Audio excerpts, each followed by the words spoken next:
And it's calls from viewers that led to our next story looking into concerns about the Beaufort County Jail. And county leaders are now considering solutions for the detention center and sharing them with 9 on Your Side.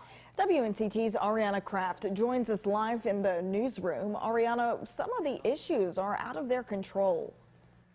Shayla, Ken, the justice system is being heavily impacted by COVID-19. It's postponed jury trials since March, keeping many people awaiting their day in court, being locked up for extended periods of time. That and existing facility issues are pushing commissioners and groups to find a solution.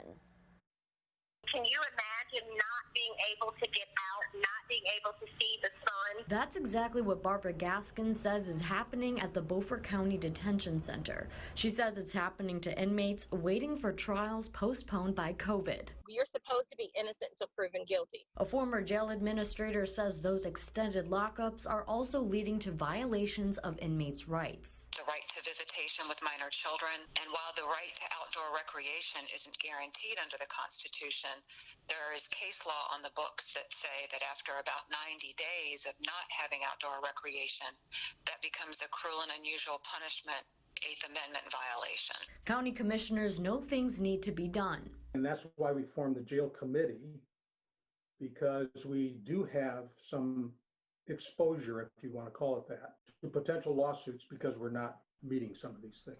Reibold says commissioners are looking at a number of options, but none of them will be easy. From building a new jail to getting out of the business, taking a look at the costs involved, assessing what that all means, and then trying to come up with the right solution. Catherine Bryan knows the limitations of Beaufort County's 50-year-old jail and has made past calls for building a new one. I give them facts and legal references on how to better the jail for everyone and avoid lawsuits and be fiscally responsible to taxpayers. And it gets ignored. It was gut-wrenchingly disappointing. She says the inmates are the ones who suffer from the jail's problems and the wait for solutions. I cannot count the number of times I heard inmates tell me directly that they were going to plead guilty to their charges just to get out of that jail.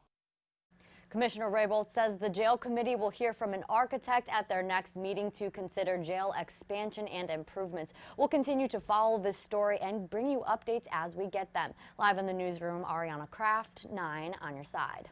Ariana, thank you.